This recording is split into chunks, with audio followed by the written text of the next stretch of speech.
नमस्कार साथियों, आप सभी का सिविल एस्पिरेंट प्लस के इस फतेह बैच में हार्दिक स्वागत है। सबसे पहले मैं फतेह बैच की डिटेल में जानना चाहूँगा और उसके बारे में फुल डिटेल में बताना चाहूँगा। तो मैं आपको एक चीज़ क्लियर करना चाहूँगा, ये जीरो टू हीरो बैच नहीं, यानी कि ये फाउंडेशन बैच नहीं है। यहाँ पर क्या कराया जाएगा ये आपको बहुत ही आसानी से समझ लीजिए। इस बैच का उद्देश्य क्या है? इस बैच का उद्देश्य है, जो ऐसे समझिए, जो पहली बार पॉलिटी पढ़ रहे हैं तो यहाँ पर पहली बार पॉलिटी नहीं पढ़ाया जाएगा इस बैच में, बल्कि इस बैच का उद्देश्य क्या है? परीक्षा उपयोगी सामग्री आपको यहाँ प्रदान करना और आपका रिवीजन करना। यहाँ पर क्या, सिलेबस को उसी तरीके से यहाँ पर रिवीजन के तौर पर लिया जा रहा है। यहाँ पर आपको कोई पूरा कवरेज नहीं कराया जाएगा। यहाँ क्या कराया जाएगा? प्रीलिम्स स्पेसिफिक ये बैच रहने वाला है। एक प्रश्न मैं आपसे पूछना चाहता हूँ, आप बताइए, क्या आपने कभी महसूस किया है कि आप किसी टॉपिक को पढ़ते हैं और यदि आप कोई सवाल लगाते हैं और वो सवाल आपका गलत हो जाता है, या कोई आर्टिकल यदि आपने याद किया हो और जब आप क्वेश्चन सॉल्व कर रहे हो उस टाइम पे क्या होता है, वो आर्टिकल आपको याद नहीं आया, जबकि आपने पॉलिटी बहुत अच्छे से पढ़ रखी है। तो ये समस्या है रिवीजन की, कि आपने रिवीजन नहीं कर पाया। यदि आपने पॉलिटी एक बार पढ़ रखी है कायदे से या 2 बार पढ़ रखी है और आप एग्ज़ाम ओरिएंटेड उसको बनाना चाहते हैं, पॉलिटी के रिवीजन को प्रीलिम्स स्पेसिफिक रिवीजन में कन्वर्ट करना चाहते हैं, अपनी पॉलिटी का अभी तक आपने बेसिक में पढ़ रखा हो, तो आपका प्रीलिम्स में इससे आसानी से हो जाएगा काम। अब इसको ऐसे समझिए, इस बैच की विशेषता क्या है? इस बैच की विशेषता, हम केवल यहाँ पर कॉन्सेप्ट, हम यहाँ पर क्या करेंगे, रिवीजन होगा, PYQ होगा और साथ में हम करेंगे यहाँ पर कवर रिवीजन, PYQ और कॉन्सेप्ट कवरेज करेंगे प्रीलिम्स के लिए। ओनली प्रीलिम्स स्पेसिफिक रहेगा, यानी कि प्रीलिम्स का टारगेट है फतेह बैच में, ठीक है। और इस बैच में हम क्या नहीं करेंगे, तो यहाँ पर हम क्या चीज़ नहीं करने वाले, ये कोई फाउंडेशन बैच तो है नहीं कि यहाँ पर पूरे डिटेल में कॉन्सेप्ट क्लियर कराए जाएंगे आपको। यहाँ पर हर कॉन्सेप्ट उठाया जाएगा, उसका एक बार अच्छे से ओवरव्यू करा दिया जाएगा और रिवीजन पर्पस से हम ये बैच लाए हैं, क्योंकि यूपी पीसीएस प्रीलिम्स 2026 के लिए ये बैच लाया गया है, ठीक है। और इसमें क्या चीज़ें रहेंगी, हमारी क्लासेस किस तरीके से रहेंगी, क्लास क्या हुई, एक कॉन्सेप्ट उठाया, उसका रिवीजन करा दिया, देन आफ्टर उस रिवीजन के क्या पिछले साल में पूछे गए परीक्षा के प्रश्न आपको बता दिए गए, और उसके बाद आप अपने हिसाब से भी रिवीजन डेली करेंगे। इतना आपको करना है। आपसे जो अपेक्षाएं रखी जानी, मैं रखता हूं आपसे अपेक्षा, वो क्या रखता हूं, आप क्लास प्रॉपर करेंगे पूरी, ठीक है। उसके बाद आप डेली जो यहाँ पर कॉन्सेप्ट बताएगा उसका आप अच्छे से रिवीजन कर लेंगे। और रिवीजन के लिए आप स्पेसिफिक बुक ही रखिएगा, जो लक्ष्मीकांत की थी, मेरे पास थी, मुझे अभी मैं आपको दिखाता हूँ कौन सी वाली बुक।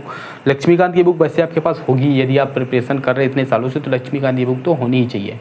इतना आपको करना है। और देन आफ्टर क्या करना है आपको, जो भी मैं क्लास में बताता जाऊंगा, आप अपने हिसाब से जो चीज़ें आपको याद नहीं होती उनके शॉर्ट नोट्स बनाइए। शॉर्ट नोट्स का मतलब क्या है, जो चीज़ें आपको याद हो गई वो चीज़ें आपको नोट्स में शामिल नहीं करनी है।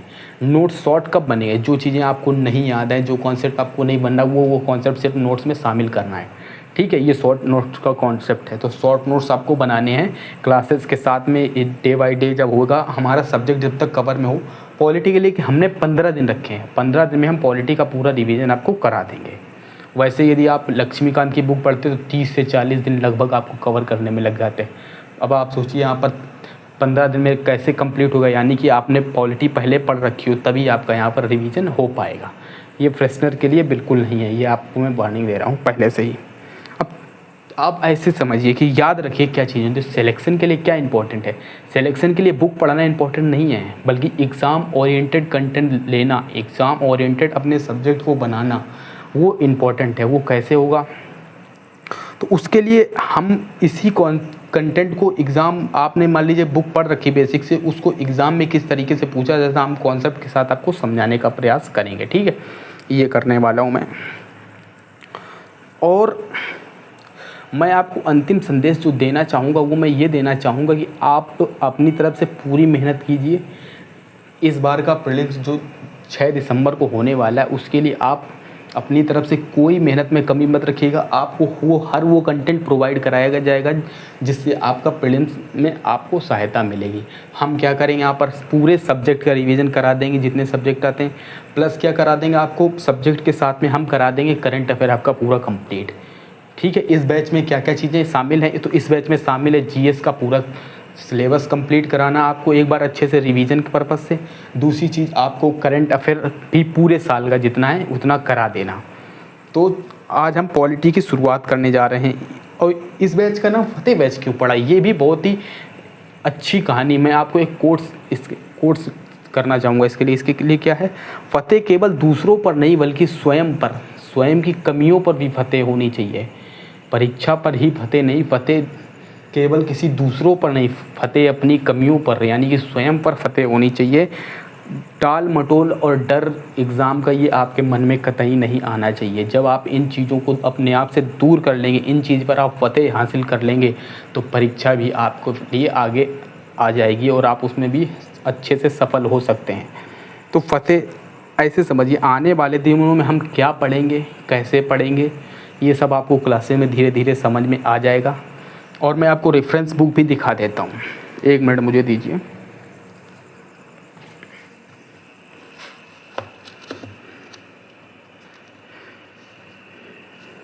रेफरेंस बुक इंडियन पॉलिटी की ही है, लक्ष्मीकांत की। मैं एक मिनट दिखाता हूँ आपको। हाँ, मिल गया, ये वाली बुक है। हम इसी को कवर करेंगे पूरा 15 दिनों में, पूरा रिवीजन करना है और कॉन्सेप्ट के साथ करना है, ठीक है। तो चलिए कुछ बेसिक टर्म से शुरू करते हैं, देन आफ्टर हम बुक में पहुंच जाएंगे। ऐतिहासिक आधार से शुरू करेंगे, बुक हमारी ऐतिहासिक आधार से शुरू हो रही, पर हम कुछ बेसिक टर्म्स आपको बताना चाहेंगे, उनसे शुरू करता हूं मैं। तो क्या बेसिक टर्म है, देखिए, संविधान और राज व्यवस्था में अंतर समझ लीजिए। संविधान क्या है और राज व्यवस्था क्या है, तो लिखना शुरू कीजिए। मैं नोट सीधे शुरू करता हूँ। तो आपने फतेह बैच का कॉन्सेप्ट समझ लीजिए। फतेह बैच क्या है ये आप समझ में आ गया। बाकी आपको फतेह बैच का वाउचर आपको मिल जाएगा टेलीग्राम पे, मैं डाल दूंगा डिटेल पूरी, आप वहाँ पर बहुत अच्छे से पढ़िएगा। शुरू करता हूँ मैं यहाँ पर। बोर्ड पर इसको मैं क्लियर कर देता हूँ, आपको मैं बता ही चुका हूँ।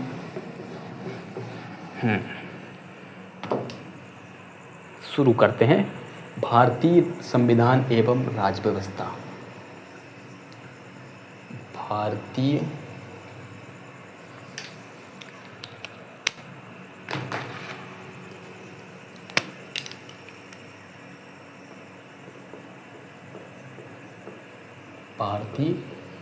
संविधान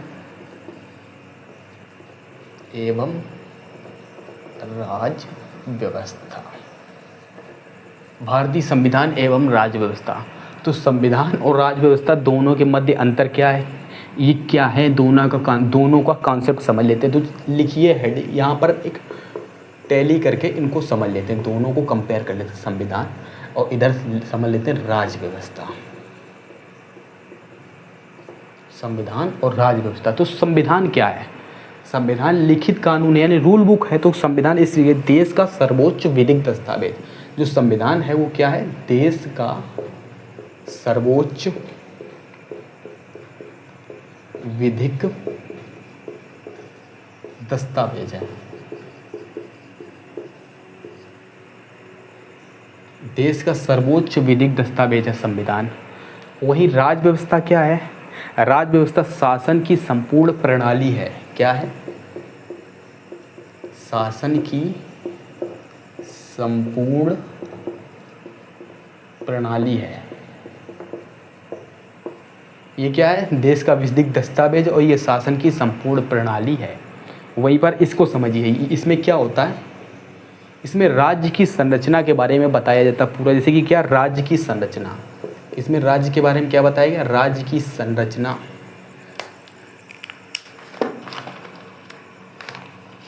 इसमें राज्य की संरचना के बारे में बताया जाता है। संविधान में क्या पता चलता है हमें, संविधान से हमें राज्य की संरचना पता चलता है, शक्तियाँ पता चलता है, नागरिकों के अधिकार पता चलते हैं। तो क्या, संरचना, शक्तियाँ, नागरिकों के अधिकार, नागरिकों के अधिकार,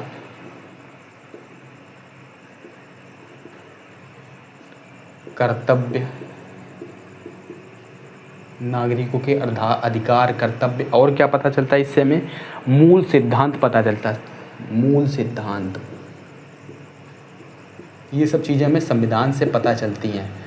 वहीं राज्य व्यवस्था से हमें किन चीज़ों का संकेत मिलता है?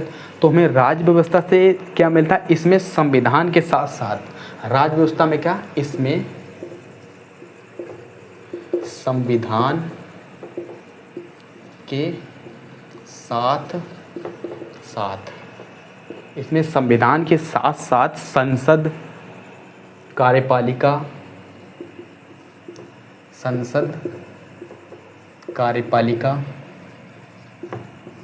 इसमें संविधान के साथ साथ संसद, कार्यपालिका, स्थानीय स्वशासन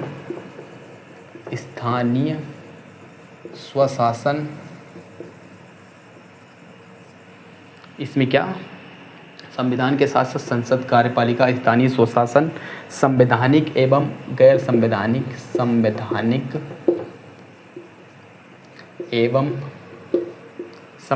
एवं वैधानिक संस्थाएं, राजनीतिक दल,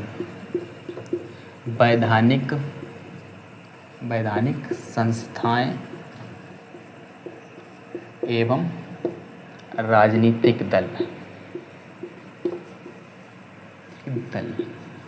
जबकि यहाँ पर राजनीतिक दलों के बारे में नहीं पता चलता, यहाँ क्या पता चलता, यहाँ स्टेट का जो संविधान मूल नियमों के बारे में पता चलता है। यहाँ क्या पता चलता है, अप्लाई पार्ट पता चलता कि संविधान यहाँ किस तरीके से वर्क कर रहा है। यानी कि क्या, संविधान क्या है? संविधान है नियमों की पुस्तक।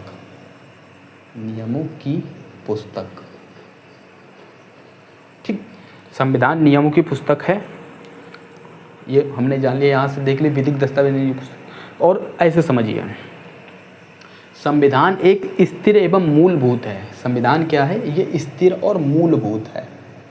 स्थिर और मूलभूत है।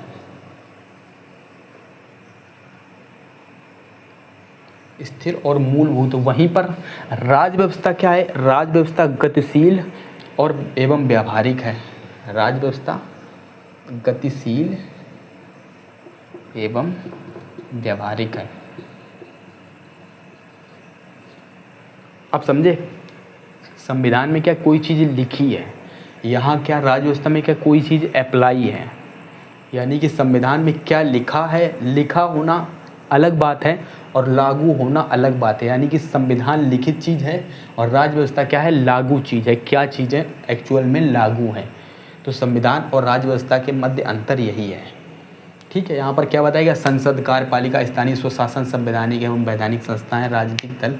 यहाँ पर इन चीज़ों का जिक्र कम मिलेगा। यहाँ पर क्या मिलेगा? शक्ति का जिक्र मिलेगा, पद का जिक्र मिलेगा, राज्य की संरचना का जिक्र मिलेगा, अन्य जिक्र मिलेंगे। और यहाँ पर क्या होगा? अप्लाई पार्ट होगा कि किस तरीके से चीज़ें कार्य कर रही हैं।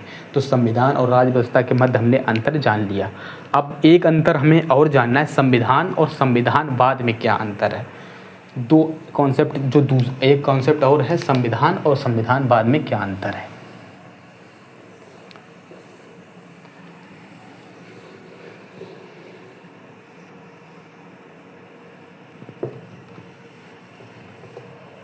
संविधान और संविधानवाद।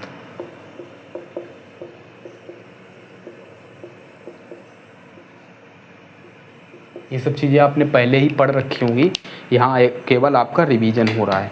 तो ऐसे समझिए, अभी मैंने जो आपको कॉन्सेप्ट बताया था संविधान और राज्य व्यवस्था, जो संविधान क्या है? शासन का आधार है। और वहीं राज्य व्यवस्था क्या है? राज्य व्यवस्था जो है, राज्य व्यवस्था उस आधार का संचालित प्रणाली है। यानी कि संविधान राज्य व्यवस्था का आधार है और राज्य व्यवस्था क्या है? उसकी संचालित प्रणाली। यानी कि ये सिद्धांत है तो ये व्यवहार है, ये आधार है तो ये उसकी आगे बढ़ी हुई शाखा है। ठीक, जो राज्य व्यवस्था थे यहाँ पर। अब संविधानवाद हम पढ़ रहे हैं।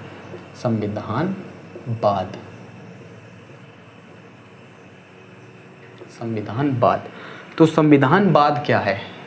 जैसे संविधान किसी भी देश का सर्वोच्च विधिक दस्तावेज, वैसे संविधानवाद क्या है? एक राजनीतिक एवं कानूनी विचारधारा। क्या? एक राजनीतिक एवं कानूनी विचारधारा। ये कानूनी विचारधारा है, एक राजनीतिक एवं कानूनी विचारधारा है ये। वहीं पर ये क्या है? शासन की संरचना और नियम बताता है। ये क्या बताता है? ये शासन की संरचना और नियम बताता है। ये शासन की संरचना, ये शासन की संरचना और नियम बताता है, नियम बताता है। और ये क्या बताता है? ये बताता है, ये जो कार्य करता है, ये करता है, सुनिश्चित करता है कि शासन उन्हीं नियमों के भीतर सीमित हो। ये सुनिश्चित करता है, सुनिश्चित करता है शासन उन्हीं नियमों के भीतर सीमित हो, नियमों के भीतर सीमित हो, सीमित हो। समझे? ये क्या शासन की संरचना और नियम बताता है। ये क्या करता है? उस शासन उन्हीं नियमों के भीतर सीमित हुए, ये सुनिश्चित करता है इस बात को संविधानवाद। ये विचारधारा वहीं पर क्या, इसमें ये क्या चीज़ है, यहाँ पर जो चीज़, जिस चीज़ पर ध्यान केंद्रित किया जाता है वो चीज़ किया जाता है, क्या लिखा है इसमें, जो चीज़, जिस चीज़ पर ध्यान केंद्रित किया जाता है इसमें संविधान में, जिस चीज़ पर ध्यान केंद्रित किया जाता है, क्या लिखा है पर केंद्रित, क्या लिखा है पर केंद्रित। वहीं यहाँ क्या चीज़ आती है? यहाँ आती है उसका पालन कैसे हो, उसका पालन कैसे हो, उसका पालन कैसे हो पर केंद्रित है ये चीज़। संविधानवाद किस चीज़ पर केंद्रित है? कि संविधान का पालन कैसे हो पर केंद्रित है। वहीं संविधान किस पर केंद्रित है? क्या लिखा है पर केंद्रित है। वहीं जो संविधान है, ऐसे समझिए, संविधानवाद दर्शन है, ये दर्शन है, और जो संविधानवाद दर्शन है और संविधान उस दर्शन की अभिव्यक्ति है। ये क्या है? दर्शन की अभिव्यक्ति है, ये दर्शन की अभिव्यक्ति है, ये दर्शन है, वो उस दर्शन की अभिव्यक्ति है। और क्या, ये निर्मित व संशोधित हो सकता है। क्या? जो संविधान है ये निर्मित व संशोधित हो सकता है। वहीं ये क्या है? जो संविधानवाद है ये विकास का परिणाम है, ये कोई निर्माण या संशोधन इसके कोई लेना देना नहीं। ये क्या है? ये विकास का परिणाम है, विकास का परिणाम है। जल्दी से रिवीजन करते हैं। संविधान क्या है? ये देश का सर्वोच्च विधिक दस्तावेज है। वही संविधानवाद क्या है? ये एक राजनीतिक एवं कानूनी विचारधारा है। वही अब देखते हैं संविधानवाद में क्या, तो संविधानवाद की संरचना एवं नियम बताता, संविधान जो है वो शासन की संरचना और नियम बताता है। वहीं संविधानवाद क्या करता है? संविधानवाद सुनिश्चित करता है कि शासन उन्हीं नियमों के भीतर सीमित हो। संविधान में क्या है? संविधान में इस चीज़ पर बल दिया जाता है कि क्या लिखा है पर केंद्रित है। वहीं संविधानवाद क्या है? उसका पालन कैसे हो पर केंद्रित है। और दूसरी बात, संविधानवाद क्या है? दर्शन है, और संविधान क्या है? उस दर्शन की अभिव्यक्ति है। संविधान निर्मित व संशोधित हो सकता है, परंतु संविधानवाद क्या, ये विकास का परिणाम है। इसे निर्मित या निर्मित व संशोधित नहीं किया जा सकता। ये हमने समझ लिया। इसके बाद अब हम सीधे शुरू करेंगे संविधान का ऐतिहासिक आधार, ऐतिहासिक पृष्ठभूमि, historical background of constitution and development. इतिहास में किस तरीके से संविधान का विकास हुआ, उस चीज़ों को पढ़ेंगे। शुरू करते हैं। बस एक मिनट मुझे दीजिए, इंक मैं इसमें पेन में डाल दूँ मार्कर में, तुरंत शुरू करता हूँ। कोई डाउट हो तो अभी लिख दीजिए, क्योंकि अब इन क्लासों में मैं ज़्यादा डाउट नहीं लूँगा। एक ये कर सकता हूँ कि एक दिन शनिवार को आप आइए ग्रुप में, वहाँ पर डाउट लिया जाएगा। यहाँ पर अब डाउट, ये रिवीजन बैच है, तो यदि आपको कोई कॉन्सेप्ट से रिलेटेड डाउट हो तो ही पूछिएगा, वरना वैसा डाउट मत पूछिएगा कुछ भी।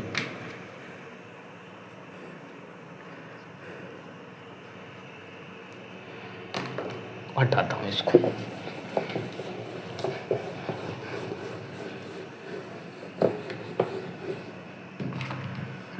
शुरू करते हैं हम। भारतीय संविधान का ऐतिहासिक आधार व विकास लिखिए। भारतीय संविधान का ऐतिहासिक आधार, मतलब इतिहास में क्या आधार है, एवं विकास, कैसे विकास हुआ एवं विकास। जैसा कि आपको पता है और हमने पढ़ रखा है, क्या है संविधान का विकास कैसे शुरू हो। संविधान का विकास शुरू होता है रेगुलेटिंग एक्ट से, उसके बाद फिर रेगुलेटिंग एक्ट के बाद पिट्स इंडिया एक्ट आता है, पिट्स इंडिया एक्ट के बाद आता है पिट्स इंडिया एक्ट के बाद आता है चार्टर एक्ट की एक सीरीज आती है, फिर 1858 में गवर्नमेंट ऑफ इंडिया एक्ट आता है, फिर भारत परिषद अधिनियम आता है, फिर उसके बाद फिर इम्पोर्टेंट इतना नहीं है, फिर 1898 फिर उसके बाद इतने इम्पोर्टेंट एक्ट नहीं है। एक एक्ट इम्पोर्टेंट है जो 1800 के मतलब 19वीं सदी के अंत में करीब आया हुआ है, जिसमें बजट पर क्वेश्चन मार्क करने की भूमिका दी गई उसको। और 1909 वाला गवर्नमेंट ऑफ इंडिया एक्ट, इसमें पार्लियामेंट्री रिफॉर्म वो वाला इम्पोर्टेंट है। देन आफ्टर उस पार्लियामेंटो और मॉन्टेस्क्यू चेम्सफोर्ड रिफॉर्म जो 1919 में आया था वो इम्पोर्टेंट है।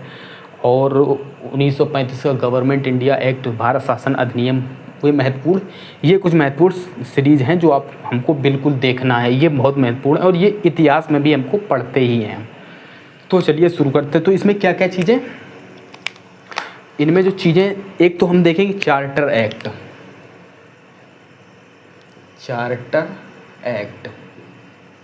क्या क्या चीज़ें हम देखेंगे, पहले उसको एक बार सीरीज में बना लेते हैं।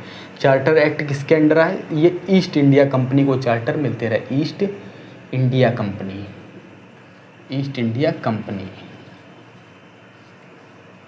तो चार्टर एक्ट में कुछ चीज़ें, कुछ जो एक्ट थे वो रेगुलेटिंग एक्ट थे,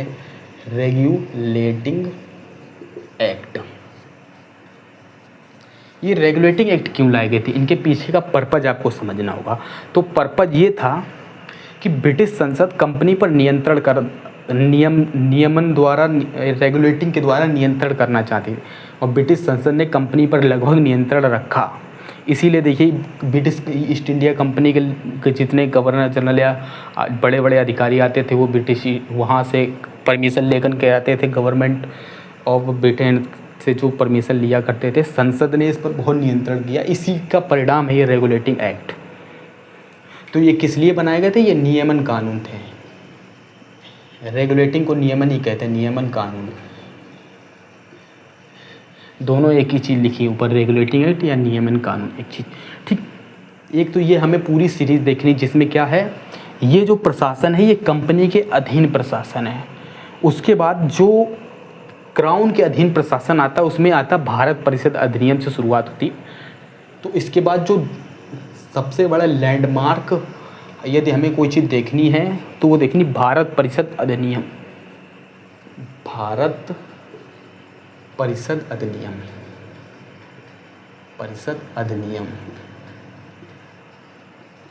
यहाँ से क्राउन के अधीन शासन शुरू होता है भारत का। और इसके बाद बहुत सारे एक्ट आते हैं, वो सब देखेंगे जिनका मैंने अभी आपका नाम लिया। और इसके बाद जो सबसे इम्पोर्टेंट लास्ट का है, ये एक चीज़ जो हमें बहुत डिटेल में देखनी पड़ेगी, वो भारत सरकार अधिनियम 1935, भारत शासन अधिनियम। वैसे तो 1919 वाला, 1909 वाला तीनों इम्पोर्टेंट है, तो भारत शासन अधिनियम हम तीनों देख लेंगे अच्छे से। कौन से वाले, 1909 वाले, 1919 वाला और 1935 वाला,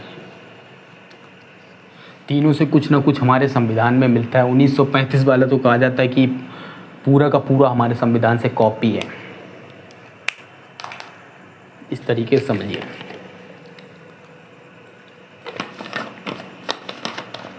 तो शुरू करते हैं 1773 का रेगुलेटिंग एक्ट से शुरू कर देते हैं। आप मेरे साथ नोट्स बनाते चलिएगा, ठीक है। मैं थोड़ी स्पीड में पढ़ा रहा हूँ, कारण ये कि हमें जल्दी से जल्दी कवर करना। और दूसरी बात, ये फाउंडेशन बैच तो है नहीं, ये रिवीजन बैच है, तो यहाँ पर रिवीजन के अनुसार ही कार्य होगा। यदि कोई डाउट हो जो मैं पढ़ा रहा हूँ इस कंटेंट से रिलेटेड तो ही पूछिएगा, वरना मत पूछिएगा इधर उधर का डाउट। 1773 का रेगुलेटिंग एक्ट। 1773 का रेगुलेटिंग एक्ट क्यों, किस लिए महत्वपूर्ण है, बताइए। ये किस घटना पर आधारित 1773 का रेगुलेटिंग एक्ट? यहाँ से ब्रिटिश वर्चस्व की शुरुआत होती है। ब्रिटिश ईस्ट इंडिया कंपनी यहाँ पर स्पष्ट रूप से भारतीय प्रशासन में शामिल होती है। तो ये इसका अधिक संवैधानिक महत्व, इस जो एक्ट है इसका अधिक संवैधानिक महत्व है, अधिक संवैधानिक महत्व है, एक महत्व है इसका अधिक संवैधानिक महत्व है। तो क्यों है इसका अधिक संवैधानिक? कंपनी जो ऐसा हुआ, कंपनी का जो पहला शासन था उसमें संसदीय नियंत्रण का पहला कदम, कंपनी के शासन पर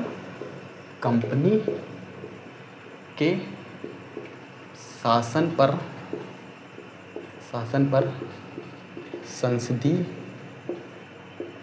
नियंत्रण का पहला कदम, कंपनी के शासन पर संसदीय नियंत्रण का ये पहला कदम था। अच्छा, ये कंपनी पर संसदीय नियंत्रण क्यों किया जा रहा था, ये भी आपको जानना जरूरी। जो संसद थी वो कंपनी को एक स्टेट की एंटिटी के तौर पे समझ रही थी और वो कंपनी को अपना रिप्रेजेंटेटिव मान रही थी भारत में, संसद। तो इसलिए वो कंपनी पर नियंत्रण हर हाल में करना चाह रही थी, जिससे भारतीय राज्य में ब्रिटिश राज्य की स्थापना हो सके और विस्तार हो सके। इसलिए तो यहाँ पर क्या किया गया, पहली बार कंपनी के यहाँ पर क्या हुआ, पहली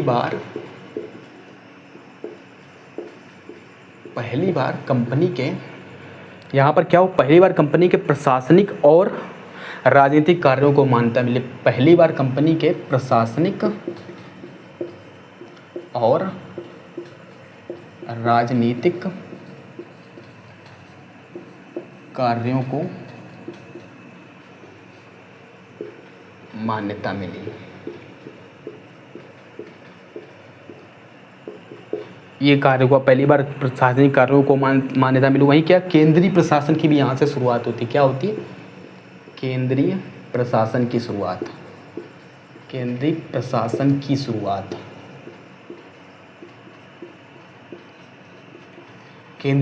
की शुरुआत होती है। और इसमें देखिए कैसे केंद्रीय प्रशासन की शुरुआत होती है। बंगाल के अधीन बम्बई और मद्रास प्रेसिडेंसी को रख दिया गया। तो क्या बंगाल के अधीन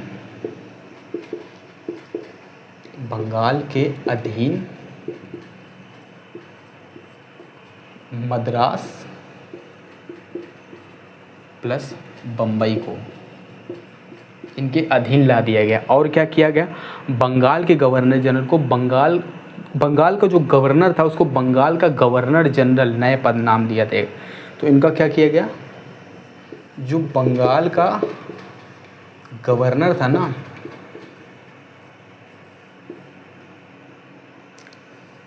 गवर्नर, इसको नया पदनाम दिया गया, नया पदनाम गवर्नर जनरल, नया पदनाम बंगाल का गवर्नर जनरल।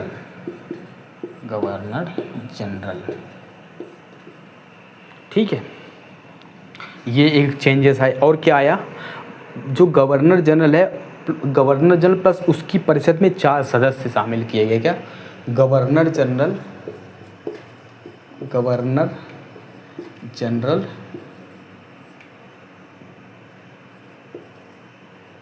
प्लस उसकी परिषद में 4 सदस्य, उसकी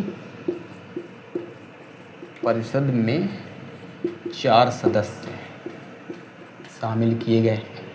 ये किया गया। और क्या किया गया, 1774 में भारत में उच्चतम न्यायालय की स्थापना की गई। क्या किया गया, 1774 में 1774 में कलकत्ता में उच्चतम न्यायालय की स्थापना की गई। 1774 में कलकत्ता में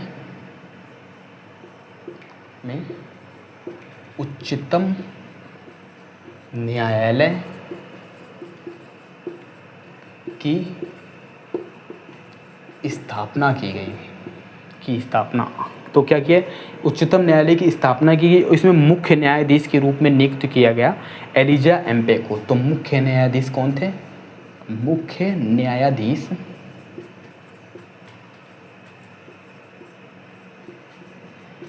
एलिजा एम्पे, ठीक है।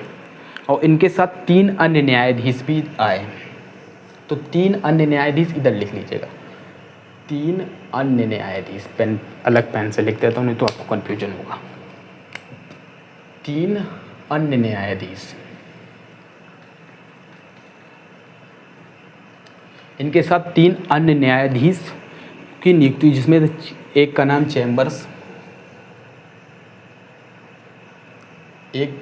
चैम्बर्स था। जो दूसरे थे उनका नाम था लिमेस्टर, और तीसरे थे हाइड। ये 3 अन्य न्यायाधीश इनके साथ नियुक्त किए। जो मुख्य न्यायाधीश थे वो थे एलिजा एम्पे। तो फैक्ट याद रखिएगा, एलिजा एम्पे 1774 में जो कलकत्ता में उच्चतम न्यायालय की स्थापना की गई थी उसके मुख्य न्यायाधीश थे। उनके साथ 3 अन्य न्यायाधीश थे, चैम्बर्स, लिमेस्टर, हाइड। इतना है 1773 के रेगुलेटिंग एक्ट में। अब देखते हैं 1773 के रेगुलेटिंग एक्ट के बाद में एक्ट ऑफ सेटलमेंट्स, ये 1781 में आया एक्ट ऑफ सेटलमेंट। तो ये लिख लिया ना आप लोगों ने, सब लोगों ने प्रॉपर लिखते चलिएगा, नोट्स आपके बन रहे हैं। और हाँ, जो चीज़ें आपको याद है वो मत लिखिएगा, जो नहीं याद है उनको लिखते जाइएगा। तो आप क्या करेंगे, आप क्लास में समानांतर भागीदारी के साथ कार्य करेंगे तो आपका माइंड भी प्रोसेस करेगा चीज़ों को। बाकी शॉर्ट नोट्स का मतलब क्या है, पूरा आपको जो याद है वो मत लिखिए, जो नहीं याद है वो इम्पोर्टेंट फैक्ट आप लिखते चलिए।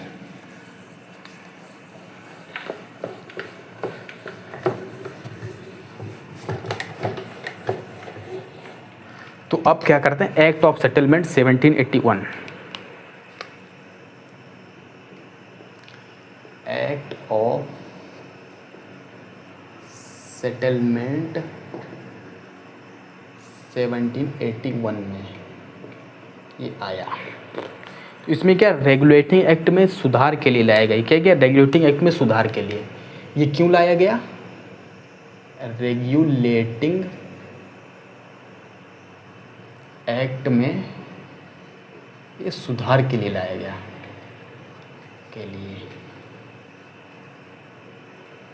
ये रेगुलेटिंग एक्ट में सुधार के लिए लाया गया। और इसमें क्या चीज़, ये कलकत्ता की सरकार को बंगाल, बिहार, उड़ीसा पर विधि बनाने का दिखा दे। क्या, कलकत्ता की सरकार को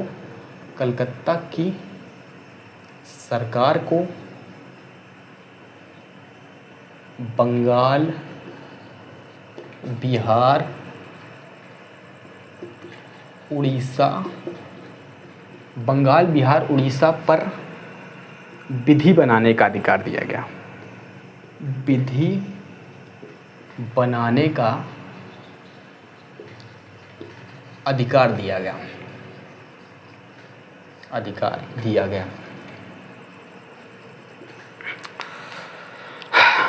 बहुत मुँह सूख रहा मेरा।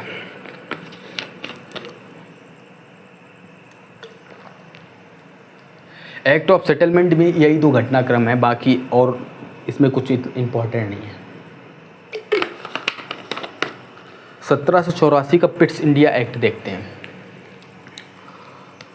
1784 का पिट्स इंडिया एक्ट।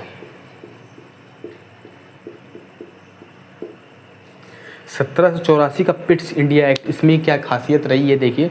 इसमें क्या किया, दोहरे प्रशासन का आरंभ हुआ। यहाँ इस एक्ट से क्या हुआ, दोहरे प्रशासन का आरंभ। दोहरे प्रशासन का आरंभ हुआ। कौन कौन से दोहरा प्रशासन में क्या क्या चीज़ें, कोर्ट ऑफ डायरेक्ट और कोर्ट ऑफ कंट्रोल। क्या, जो दोहरे प्रशासन का हुआ इस ऐसे हुआ, बोर्ड ऑफ डायरेक्टर्स और बोर्ड ऑफ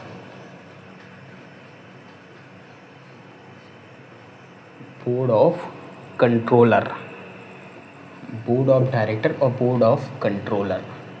तो बोर्ड ऑफ डायरेक्टर क्या था, ये व्यापारिक मामलों को देखेंगे डायरेक्टर, व्यापारिक मामलों को, और जो बोर्ड ऑफ कंट्रोलर है ये क्या करेगी, ये राजनीतिक मामलों को देखेगा। ये विभाजन कर दिया गया, क्या, राजनीतिक मामलों को। ये व्यापारिक मामले देखेंगे बोर्ड ऑफ डायरेक्टर, और बोर्ड ऑफ कंट्रोलर क्या देखेंगे, राजनीतिक मामले देखेंगे। तो इनका जो वेतन होगा ये भारत सरकार में से दिया जाएगा। इनका वेतन किस में से दिया जाएगा, वेतन भारत सरकार, भारत सरकार, वेतन तो दिया जाएगा भारत सरकार से दिया जाएगा इनको। बोर्ड ऑफ डायरेक्टर कह लीजिए, कुछ लोग कोर्ट ऑफ डायरेक्टर भी कह सकते हैं, दोनों एक ही चीज़ है। चलिए कोर्ट में लिख देता हूँ, वैसे बोर्ड भी सही था, कोर्ट ऑफ डायरेक्टर्स। ठीक, पिट्स इंडिया एक्ट में इतना ही है, इतना ही इम्पोर्टेंट है। बाकी चीज़ें या डिटेल में जाना चाहें तो आप लिखना चाहें तो बहुत कुछ लिख सकते हैं, परंतु वो इम्पोर्टेंट नहीं है, पॉलिटी कैसे, वो इतिहास के हिसाब से इम्पोर्टेंट। ठीक, इसको हटा देते हैं। अब सीधे पहुंचते हैं 1813 के चार्टर एक्ट पर।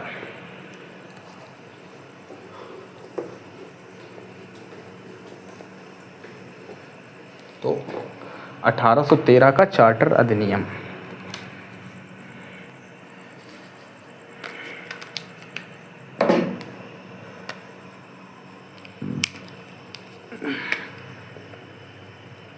का अधिनियम।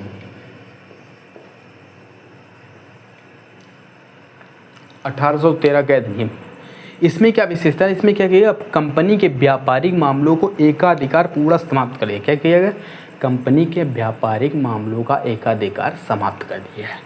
तो क्या किया गया, कंपनी का जो व्यापारिक एकाधिकार था ना, व्यापारिक एकाधिकार, इसको समाप्त किया गया, समाप्त कर दिया। और क्या किया, अब कंपनी का कार्य क्या था, भारत पर शासन करना रहेगा। कंपनी का कार्य, कंपनी का कार्य भारत पर शासन। अब जो कंपनी का कार्य रह गया वो भारत पर शासन का रह गया। और क्या, बंगाल का जो गवर्नर जनरल था उसे अब भारत का गवर्नर जनरल का क्या गया, बंगाल का जो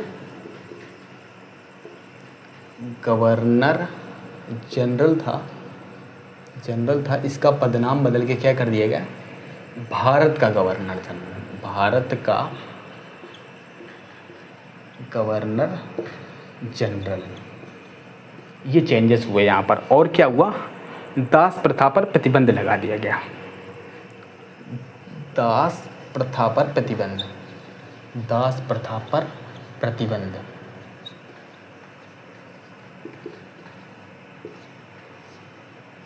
और उन्मूलन कब हुआ दास प्रथा से, वो 1843 में हुआ। तो वो भी लिख लीजिए यहाँ पर, 1843 में उन्मूलन।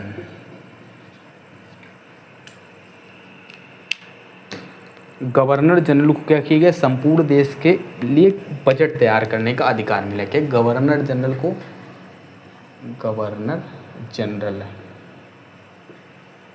इसको क्या दे दिया गया, संपूर्ण देश के लिए बजट तैयार करने का अधिकार। क्या, संपूर्ण देश के लिए बजट तैयार करने का अधिकार, बजट तैयार करने का अधिकार। तो ये 1843 के अधिनियम में ये कुछ खास बातें नहीं। क्या रहा, कंपनी के व्यापारिक एकाधिकार को समाप्त कर दिया गया और कंपनी का कार्य क्या रहेगा, केवल भारत पर शासन करना रह गया। और बंगाल का जो गवर्नर जनरल था अब उसे भारत का गवर्नर जनरल इस पदनाम से जाना जाएगा। और दास प्रथा पर प्रतिबंध लगा इसी टाइम पर। 1843 में दास प्रथा का उन्मूलन हो गया, ये तो मैंने एक्स्ट्रा फैक्ट आपको बता दिया। और गवर्नर जनरल के जो पावर को बढ़ाया गया उसमें क्या पावर बढ़ी, गवर्नर जनरल को संपूर्ण भारत के लिए बजट तैयार करने का अधिकार मिल गया। 1843 के अधिनियम में इतना ही है। अब आते हैं सीधे 1853 का अधिनियम, सबसे महत्वपूर्ण। सॉरी, सबसे महत्वपूर्ण क्यों कहेंगे, इसके बाद 1853 के बाद जो महत्वपूर्ण आएगा वो 1858 वाला आएगा। तो 1853 का देख लेते हैं।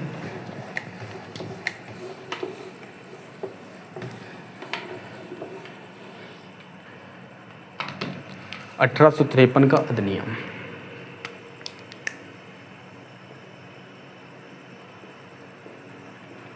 तिरपन का अधिनियम जो 1853 का अधिनियम में था, इसमें क्या कार्यपालिका और विधायिका की शक्तियों का पृथक्करण कर दिया। क्या किया गया यहाँ पर, कार्यपालिका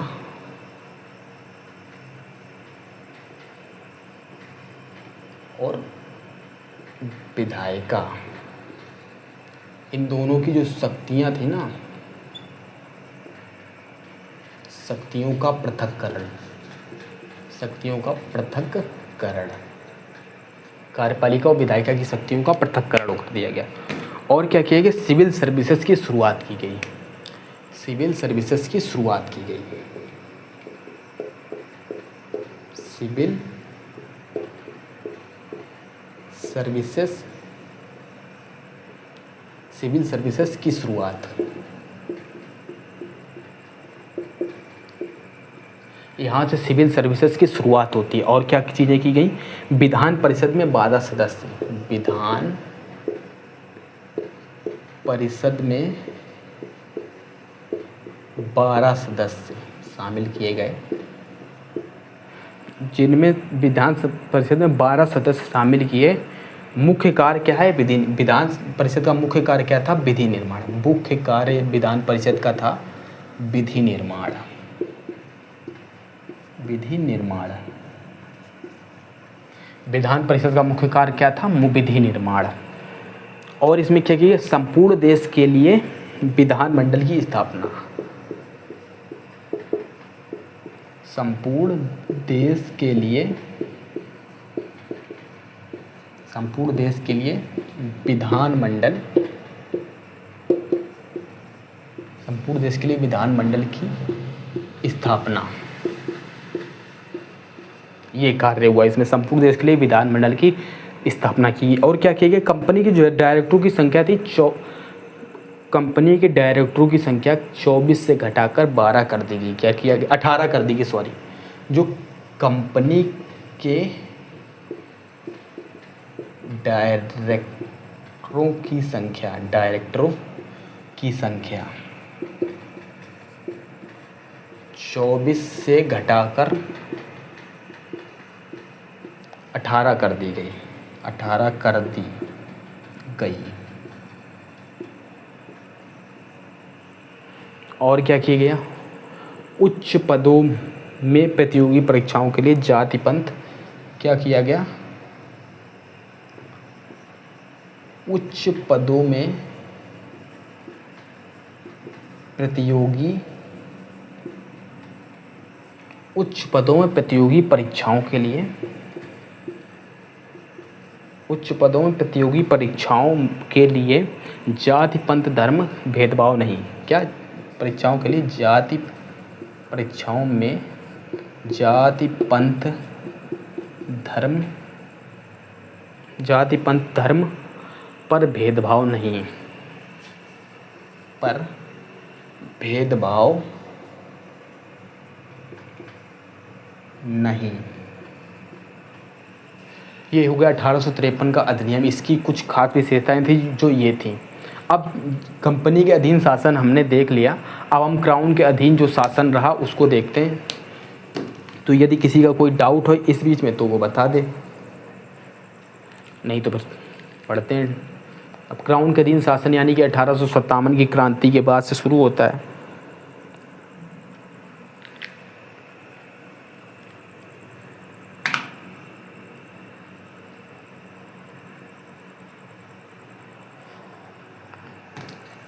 क्या सर आज आप वंदे भारत की तरह पढ़ा रहे हैं। वंदे भारत की तरह पढ़ा रहा हूँ मैं?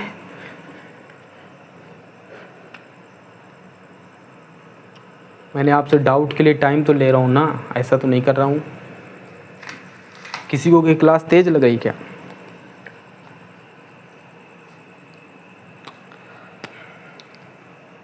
देखिए रिवीजन बैच है, यहाँ पर आपको क्या डाउट होगा? यदि कोई कॉन्सेप्ट में गड़बड़ी लगती तो आप लिखिए, बाकी आप लोग इधर उधर की चीज़ें पूछ रहे हैं, वो किसी कुछ इम्पोर्टेंट नहीं जो आपने पूछा है, हमें उसके बारे में क्या बताऊं।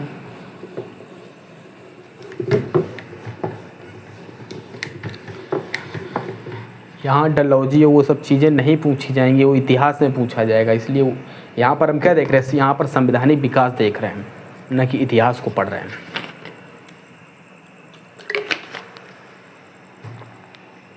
तो अब लिखिए, अभी तक कंपनी के अधीन देखा था हमने, अब देखें ब्रिटिश क्राउन के अधीन विकास, संवैधानिक विकास। तो क्या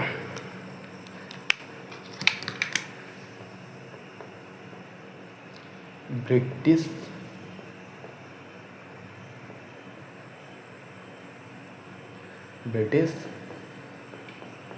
क्राउन के अधीन, ब्रिटिश क्राउन के अधीन संवैधानिक विकास, ब्रिटिश क्राउन के अधीन संवैधानिक विकास। यानी कि अब जो हम चीज़ पढ़ेंगे वो क्या पढ़ेंगे, 1857 से लेके 1949 तक हम पूरा पढ़ेंगे। क्या 1857 से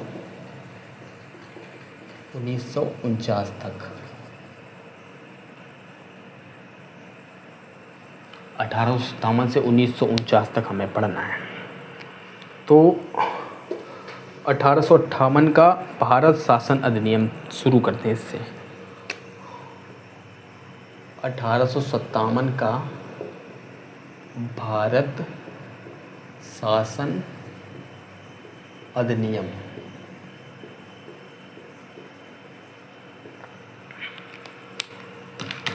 तो ये चीज़ तो बिल्कुल इस पॉइंट पे ये चीज़ तो आपको क्लियर होनी चाहिए कि इस पर 1857 की क्रांति का बहुत बड़ा प्रभाव था।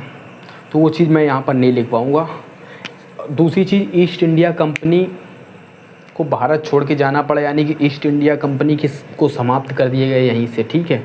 और